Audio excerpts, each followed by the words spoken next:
Okay, since so many of you have been asking, here are my caffeine recommendations to you. Hopefully, we don't get interrupted here. Okay, I made some helpful visuals. We went old school on it. We're doing pen and paper here. Okay, lots to know. It's all here, but I'm going to give you the highlights. Benefits of caffeine. Number one thing, everyone knows this. Makes you feel more awake. Awake and alert, we'll say. Also, reduces your reaction time. Reduces sounds bad, but less reaction time equals better because that means you're quicker. Endurance up, power, strength up.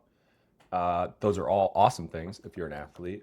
How it does this, you might be wondering. Well, I prepared a second sheet.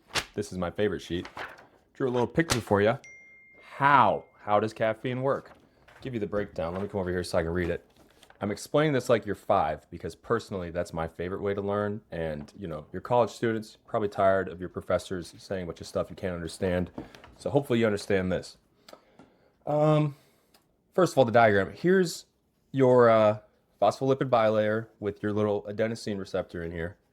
And adenosine is this little blue guy here. Hopefully you can see. Caffeine is this little orange guy. So when caffeine goes in here and binds with the adenosine receptor, which it likes to do, adenosine cannot bind with this receptor, basically because it's full. You can think about if adenosine is normally the key and the adenosine receptor the keyhole, caffeine is a bunch of glue that you decide to put in the keyhole instead. Why you would do that, I don't know. But here's the effects. I'll explain it like you're 5. Adenosine helps make you sleepy. It's not the main thing that makes you sleepy, but it certainly makes you sleepy. To do that, it must bind to receptor to make sleepy.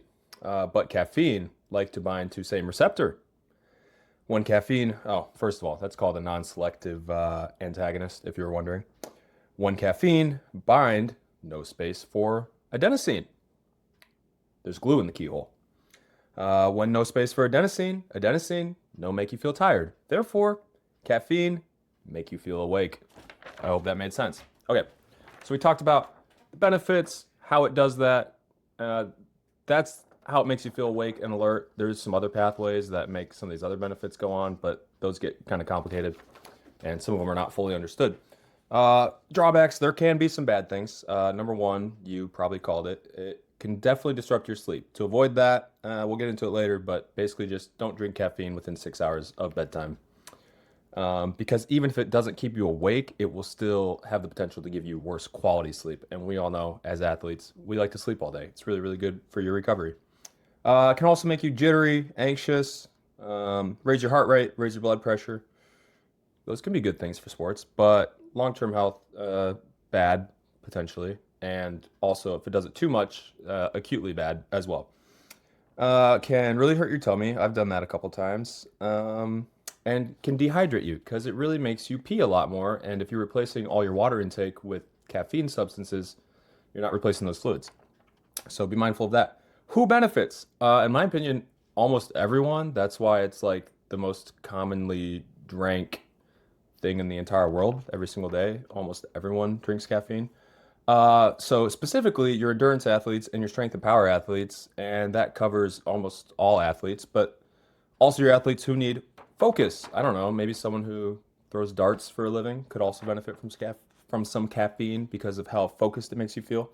So to me, those 3 things, endurance, strength and power, focus, that covers almost every athletic population. But then my thought about who might not benefit is kind of based on inverted U theory, if you've heard about that. Each sport and individual has an optimal level of arousal, and if you go beyond it, it's going to hurt your performance. I think too much caffeine for certain individuals in certain sports, it can take you beyond that optimal arousal level, and then that's going to really harm you because you're just too anxious and jittery. Is it legal? You're an NCAA athlete. Is it legal? On the website, it kind of looks like no, but secretly, yes. You just can't have too much. But what they qualify as too much is like kind of a lot. You probably will feel bad before you hit the too much standard, in their opinion. So, not banned outright. You just can't have more than 15 micrograms per milliliter in your urine. I guess you wouldn't really be able to measure that at home, but basically, if you don't drink more than like 500 milligrams of caffeine right before your competition, you're probably fine. And you can't get it from us. We are not allowed to provide it. That's a big no-no according to the NCAA. So you gotta source your own caffeine. Overall, here's the important part. Plan of attack. What we do with this information. If you've never taken caffeine, start low. You will build a tolerance. You might as well start low and figure out how you are affected by it just to be safe. I recommend you save it for your big games and practices because you will build a tolerance to it. You want to preserve the effects of it without having to go through a whole week-long withdrawal just to reset your receptors. Take it about an hour before performance. That's when your effects will peak, is about an hour after taking it.